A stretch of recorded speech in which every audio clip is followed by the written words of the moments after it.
Synthèse de lecture, la mort. Nous achevons donc ici, à travers cette fiche de lecture, le thème de la mort. Pour cela, nous allons nous appuyer sur les lectures successives du catéchisme de René Daumal, des 5 méditations sur la mort de François Cheng, du sermon sur la mort de Bossuet, de la mise en garde avant l'enfer de Thomas More, du petit traité de médecine légale de Michel Guérinon, d'une vie avec la mort de Michel Guénanten, et Deuil et mélancolie de Freud. Aux éternels refus des uns et des autres d'aborder le sujet, le malaise qu'engendre la question est lié essentiellement au fait de l'athéisme passif et actif qui gangrène la société et les individus. Il est bon ton de se dire nihiliste, évolutionniste et toute autre sorte de science qui condamne le déisme. L'époque a anéanti la foi dans le ciel et a banni de la sphère publique la présence de Dieu, ôtant ainsi toute possibilité de vie après la mort. Pour des raisons évidentes mais non avouées de despotisme idéologique, les Lumières ont baptisé l'ère de l'alternance spirituelle à travers un grand architecte aussi abstrait qu'inexistant. Si beaucoup éludent de la question par peur de voir arriver la mort à l'improviste, c'est parce que la mort apparaît comme cet encaisseur d'impôts intransigeant. Elle nous ôte ce que l'on a de plus précieux avec la légitimité qui est due à son rang. La question mérite donc qu'on s'y intéresse, et l'on se penchera un court instant sur le cortège que Flaubert décrivit à la suite de la mort du pauvre Rimbaud dans sa nouvelle Ivre et mort. Ce dernier, poussé par un instinct infernal, plongea dans l'ivresse avant que la mort ne vienne le prendre dans son sommeil. Dans Ivre et mort, Flaubert mêle le vin et le sang, l'ivresse et la mort. La procession funéraire de ce pauvre Rimbaud, pleine d'une chrétienté catholique et très française, que l'on retrouve dans l'enterrement à Ornans de Courbet, apparaît aujourd'hui comme une tradition désuète et arriérée. À vrai dire, en ce temps-là, il était de coutume d'accompagner et de mener les âmes auprès du Seigneur. Rimbaud fut donc chanceux de mourir en ce temps, mais son ami de beuverie, Hugues, furieux de sa mort, blasphéma et injuria la croix, la mort et le prêtre. Flaubert finalisa sa nouvelle en plagiant l'histoire du bon et du mauvais larron. Le premier fut Rimbaud et le dernier fut bien évidemment Hugues. Dans la nouvelle suivante, Les funérailles du docteur Mathurin, Flaubert ne change pas de thème. Il plonge son personnage dans une rêverie alcoolique dont la souveraine ivresse coagule son cœur avec une extrême facilité. Tandis que la vie du docteur Mathurin décroît, ses pensées séjournent au palais des morts où les illustres côtoient les imbéciles qui jadis ont fait le malheur de beaucoup d'hommes. Plus de verres, des verres de Bourgogne, d'absinthe, de kirsch, de rhum, d'eau de vie, et tout ce qui flambe et qui fait agonir durant le sommeil.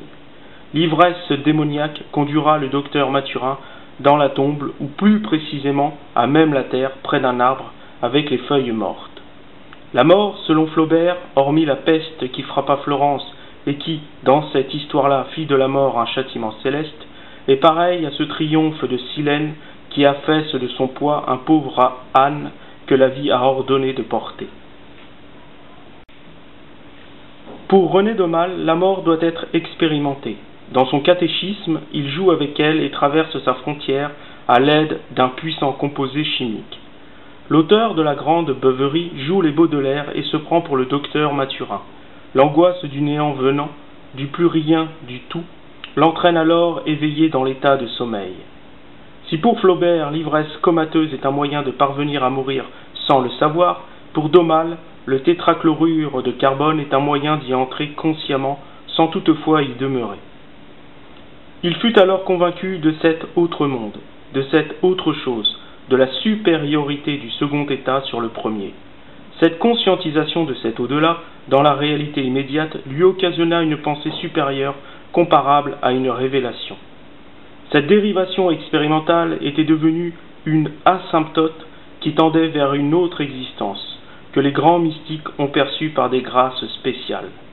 En un mot, et ce mot que le poète chatouillera toujours, est ce même mot que les anciens ont sacralisé, à savoir l'éternité.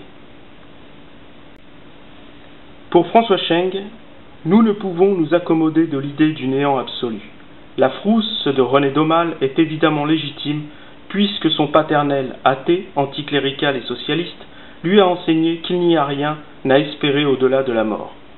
Ce nihilisme va à l'encontre de cette intime conviction qu'il existe une vie après la mort.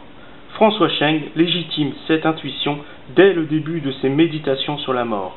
Il cite cette célèbre sentence de Lao Tzu. Ce qui est provient de ce qui n'est pas, et ce qui n'est pas contient ce qui est. Si donc le tout provient du rien, on est naturellement orienté à penser que l'on va retourner à ce rien. Évidemment, l'angoisse provient de cette faculté de ressentir intensément le non-être à travers le néant. Le nihiliste est simplement incapable de réaliser la puissance du mal et sa capacité de triompher, tout comme le ptérodactyle de Mark Twain, qui ne put prendre conscience de l'anéantissement de son espèce et de bien d'autres. Le nihiliste est aussi aveugle que le ptérodactyle, jusqu'au jour où, n'ayant plus la santé ni le confort, il s'aperçoit à travers son propre néant ce que signifie véritablement le néant. Les richesses matérielles affectent sa perception de la mort et abaissent sa lucidité existentielle. On peut dire que les formidables espérances de Dante et de Milton, et plus encore la fulgurante métaphysique baudelairienne, sont reléguées à des divagations névrotiques dont les vers sont encore étudiés tout en extirpant le sens chrétien qui est le leur. Cette annulation du spirituel chrétien est, pour le nihiliste, un moyen d'éviter l'affrontement avec le Faust de Goethe, dont le romantisme a rouvert la conscience palpable des enfers. La damnation de Faust et toutes ses variations scéniques ont réveillé un peu trop dangereusement des notions jusque-là étouffées par les lumières de la Révolution.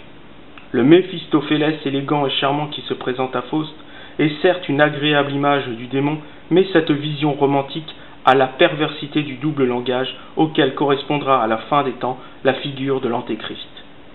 Mais s'il est vrai, nous dit François Cheng, que le christianisme a rehaussé la compréhension et la pratique de l'amour, le levier de cette rehausse est la croix où la mort du Christ apparaît comme une législation de salut public. De même, la mort de Léonidas aux Thermopyles est l'aveu de cette virilité flamboyante où la vertu est défendue au prix de la vie. Mourir devient alors un moyen d'exemplarité lorsque le référentiel accepte de perdre ce qu'il a de plus cher au profit d'une idée qui lui est supérieure. La mort est donc ce juge-arbitre qui permet de distinguer de l'authenticité d'un amour. Ce dernier doit être aussi fort que la mort pour être authentique.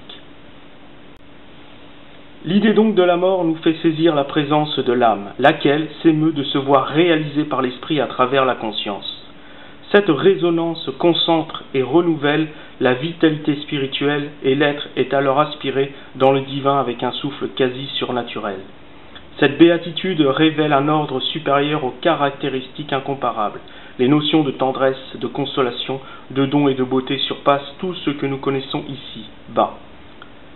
C'est enfin pour cet ensemble harmonieux que l'être chemine désormais vers une félicité himalayenne où s'accomplit à l'extrême l'amitié et l'amour. Si un instant nous nous tournons vers les murs lézardés de quelques églises aux fresques antiques, que nous songeons à la statuaire grecque et au nymphéa de Monet, tout en admirant en esprit la déposition de Pontormo dont Pasolini reforma en chair et en os devant sa caméra, sans oublier non plus, pour que l'oreille s'émeuve honorablement, le Dido et Aîné de Purcell, où non loin de là attendent sagement les rêveries et les arabesques de Debussy, que quelques vers de Baudelaire seront admirablement accompagnés, nous aurons à travers ces quelques échantillons imparfaits une idée vague mais en devenir de ce qui nous attend là-haut. Et bien forcé de constater qu'à l'opposé de ces œuvres admirables, l'effrayante machinerie technologique qui asservit l'humanité et qui, comme cette coque lugubre de Charon qui traverse l'Achéron pour y faire mourir les âmes, fait davantage prospérer la chair que l'esprit. Non seulement les mots de Dostoïevski sur la négation de Dieu ont pris vie à travers le nihilisme nietzschéen et sartrien, mais l'anéantissement de la foi permit toute chose. L'industrialisation de la vie et l'organisation de la mort précoce fit entrer l'humanité dans une fin des temps, commencée à Verdun et poursuivie à Auschwitz. Pour François Cheng, l'idée de Dieu est donc nécessaire, et cette idée nous grandit dans un univers où les proportions nous ridiculisent. Cette pensée, il la joint au grand Zhuang Zi, dont la plume évoqua celui qui d'en haut a fait toutes choses. Envisager ainsi Dieu de l'autre côté du monde terrestre fait également déboucher tout l'Orient dans une circularité divine dont le Tao va matérialiser avec la dynamique de l'un, dont Plotin reprendra l'expression. Ce principe actif et circulaire fait rejoindre l'alpha et l'oméga, le début et la fin, la vie et la mort. Aussi, pour François Cheng, le Christ est ce matériau qui constitue ce cercle pour le rendre visible à tous. Cette ingéniosité divine, rendue seulement possible par la mort et la résurrection, demeure ouverte en son centre pour tous ceux et toutes celles désirant obtenir la vie éternelle. Car s'il faut bien admettre que les hommes, à tort, évitent de parler et de penser la mort, il n'y a hélas plus de ces bossuets en chair dont les prédications moralistes permettaient au moins de ne pas mourir en état d'ignorance absolue comme c'est le cas aujourd'hui. Si Bossuet prêchait devant le roi et ses sujets, il prêchait avant tout devant des chrétiens convaincus. De nos jours, les moralistes sont des hommes politiques, des artistes et même des journalistes déchristianisés dont l'auditoire est tout aussi déchristianisé et qui, dans une grande proportion, est malheureusement incapable de reconnaître, s'il se trouvait en face, le célèbre Jean le Baptiste du maître italien qui dessina l'homme de Vitruve. L'homme moderne est donc privé de ses apôtres de la bonne mort, dont les mots assistaient les plus pauvres spirituellement et qui, à force de sentence et de bon sens, leur obtenaient fort probablement le salut éternel. Ainsi, il faudrait peut-être appeler ami celui qui plutôt vous enseigne les voies du ciel et ennemi celui qui vous en écarte. Car même si celui que vous jugez être votre ennemi est, par son comportement, ses mots et ses jugements, capable de vous enseigner la droiture, il mérite alors d'être appelé ami. De cela, Jean de La Fontaine en fit une fable où un vieil amateur de jardin qui avait pour ami un ours mourut bêtement parce que ce dernier, désirant ôter une mouche qui s'était posée durant son sommeil sur le nez du vieillard, ne trouva pas d'autre moyen plus efficace qu'une pierre pour l'y chasser. La mouche fut écrasée comme la tête du vieillard. Il en est à peu près de tous ceux qui prétendent être vos amis. La fable n'exagère pas la maladresse et la bêtise de l'ours, et qui chez les hommes en font plutôt des bêtes que des êtres doués de sagesse et de réflexion. Or, comme un ami est souvent et avant tout un libéral, on ne peut obtenir de lui, tout au plus, quelques marques d'affection dont il a le secret, pour obtenir de vous quelques avantages ou quelques sucreries, selon qu'il soit un homme ou selon qu'il soit un chien. Il en est des amis, ceux-là plutôt rares, qui osent perturber votre tranquillité pour vous parler de choses très sérieuses et notamment de la mort. Ceux-là peuvent vite devenir encombrants et sont souvent qualifiés de fous ou d'extravagants. On les dénigre ou on les écarte doucement, de peur qu'ils nous entraînent dans leur folie. Charles Dickens, dans son tribunal de la mort, déploya toute la providence divine pour que son odieux personnage puisse retrouver le chemin du salut. Ebenezer Scrooge fut alors confronté à la mort elle-même et il réalisa ainsi toute l'ampleur de sa médiocrité.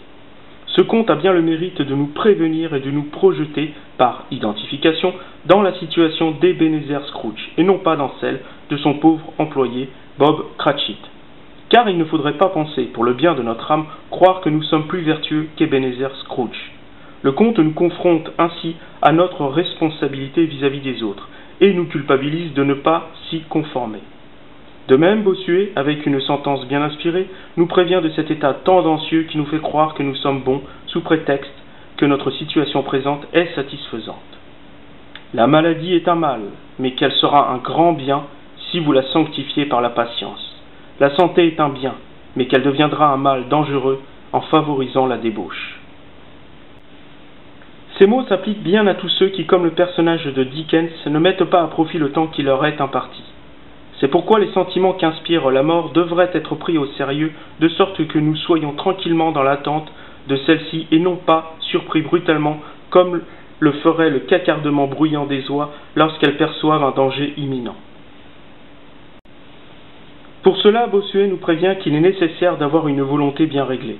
On a beau désirer ce qui est le mieux, la volonté seule nous permet de l'atteindre. Vouloir le bien ne suffit pas. L'engagement personnel dans cette voie impose une dépense d'énergie considérable et seule la volonté le permet. Si à cela nous ajoutons les paroles d'Ovide à propos de la volonté, vouloir est peu de choses, il faut désirer pour l'atteindre son but.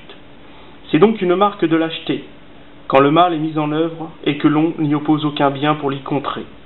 Si le mal a eu la volonté d'agir, il ne peut en être autrement pour le bien, dont le devoir est de toujours agir, suivant une volonté bien réglée et un désir ardent de triompher. Pour Thomas More, il ne suffit donc pas d'avoir une fibre religieuse solide. Il faut constamment vivre avec l'idée des fins dernières, afin d'éviter que l'âme, au jour de son jugement, ne se voie confrontée à répondre plus qu'il n'en faudrait. Il est donc nécessaire que les hommes puissent dans le chef-d'œuvre de Dante les exemples à ne pas suivre, et qui, pour ne pas s'être souciés de leur âme, cuisent en enfer comme du bois sec. Les avertissements de la Vierge à Fatima sont assez clairs, même pour le profane, dont les fins dernières ne sont que la fin de toute chose. La sagesse lui commanderait de s'y préparer tout de même. La prudence a bien sauvé des hommes de dangers invisibles, et d'autres, parce qu'ils ont soumis à leur réflexion les probabilités infinitésimales.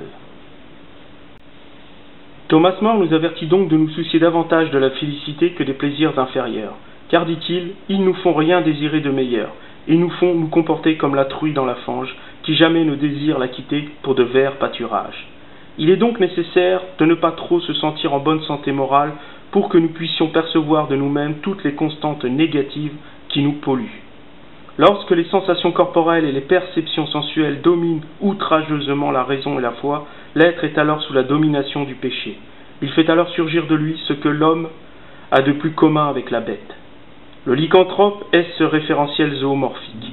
Cette part animale qui surgit au regard de la pleine lune est un archétype de l'emprise de la chair et des instincts sur l'esprit et la raison. Aussi la raison doit-elle veiller à ne pas cultiver un attachement excessif à la vie à travers les bienfaits du monde.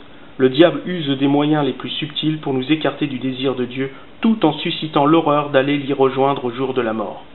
L'amour du monde est si corrupteur qu'il empêche bien le cœur d'avoir le souci et l'attente du ciel. Quand donc arrive la mort, plus aucune pensée profane ne demeure assez solide pour contenir toute la solitude qui alors envahit l'être. C'est l'heure de vérité pour lui et pour lui seul. C'est le détachement ultime où l'âme est enfin disponible à l'éternité. Son sort est fondamentalement lié à ses choix terrestres ou à la grâce spéciale de Dieu. Si le profane exclut cette dimension, il se met donc en risque de tout perdre. Mais c'est là sa responsabilité. Au jour de son jugement, il ne pourra s'en prendre qu'à lui-même. Les avertissements d'hommes sages et respectables, comme Thomas More et Bossuet, l'auront pourtant averti. C'est donc très important de penser sa mort, même pour les enfants dont le questionnement à ce propos les éveille à leur propre existence. La psychanalyste Françoise Dolto nous dit que les enfants ne comprennent réellement la chose qu'à travers la vie qui finit. Cette finalité de l'existence provoque chez eux une compréhension toute naturelle de la mort. La mort est pour eux non pas la fin de tout, comme le pensent les athées, mais le début de quelque chose d'autre. Ils ont ce sentiment d'immortalité qui ne s'est pas encore effacé par la raison altérée de l'adulte révolté contre Dieu. Il ne leur est pas possible de conscientiser l'idée de la mort telle que les athées l'entendent. Ils ne craignent donc pas la mort, ils jouent même, concernant les garçons, avec elle, car ils ont l'intime conviction que l'on ressuscite ou que l'on ne meurt pas vraiment, puisque lorsqu'ils jouent, ils font exprès de mourir indéfiniment tant que le jeu dure. Ce processus est inconscient et il traduit véritablement que l'idée de la vie éternelle est innée. D'un point de vue clinique, la mort concerne l'arrêt total des fonctions biologiques du corps. Pour cela, le médecin légiste est celui qui va être adoubé par la justice pour définir les circonstances de la mort d'un individu. Il est le spécialiste de la mort et le thanatopracteur est l'autre spécialiste de la mort dont la fonction est de préparer le corps du défunt à être le plus présentable possible pour ses proches.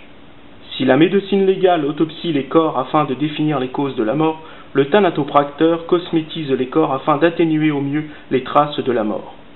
Ces deux corps de métier nous enseignent que la mort est véritablement prise au sérieux par le corpus étatique. Les vivants doivent se rendre compte que l'institution d'État ne prend pas la chose à la légère. Une éthique veille sérieusement au respect des corps, ce qui est indispensable pour un véritable travail du deuil. Aussi nous dit Freud à ce propos que l'autodépréciation qu'engendre la perte de l'objet aimé, une personne ou une chose, est une défaite psychologique. L'ombre de l'objet qui tombe sur l'endeuillé l'obscurcit comme la lampe qui n'est plus alimentée par le courant électrique. Cette perte de puissance se traduit par une perte narcissique dont le désir de petitesse pousse à la mort l'endeuillé. Pour comprendre cela, il faut comprendre ce transfert de puissance d'illumination que procure l'objet aimé vivant dans la personne qui le possède. L'homme, dont le compte en banque est très bien rempli, tire sa puissance de cette richesse. Il brille alors en société et paraît aux yeux du monde plus méritant que celui qui n'a pas grand-chose. Cette satisfaction narcissique l'empêche bien de vouloir mourir, mais si demain cette richesse venait à disparaître, il perdrait alors en puissance d'illumination. La satisfaction narcissique s'effondre et n'est plus en mesure de lui donner le désir nécessaire de vivre. Il s'éteint alors comme la lampe dépourvue d'alimentation électrique. Il se sent inutile puisqu'incapable d'éclairer les autres. Il en est de même pour la belle voiture de sport, une belle toilette, des bijoux précieux, une très bonne situation professionnelle, une très belle femme, une villa sur la côte d'Azur ou un cottage en Normandie. Et toute autre chose prestigieuse font de celui qui les possède un être supérieur à la moyenne. Ces exemples alimentent en puissance d'illumination son possesseur.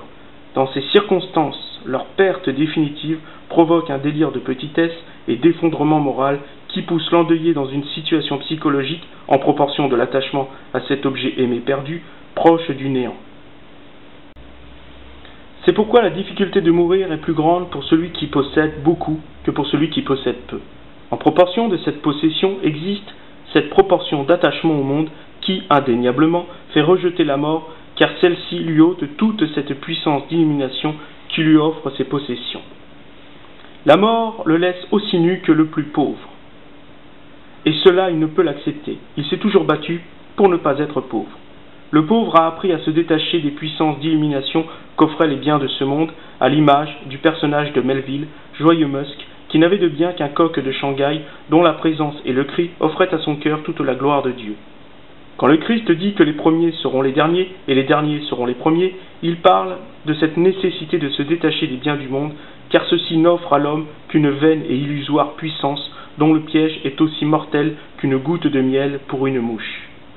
La réponse du jeune homme riche au Christ témoigne parfaitement de la condition d'esclave dans laquelle il se trouve. Les mots du Christ révèlent alors ce mécanisme narcissique qui entraîne petit à petit l'âme aux enfers. Jésus lui dit: « Si tu veux être parfait, va, vends ce que tu possèdes, donne-le aux pauvres, et tu auras un trésor dans le ciel.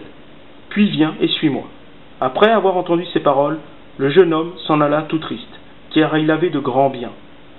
Jésus dit à ses disciples: « Je vous le dis en vérité, un riche entrera difficilement dans le royaume des cieux. Je vous le dis encore, il est plus facile à un chameau de passer par le trou d'une aiguille qu'à un riche d'entrer dans le royaume de Dieu. »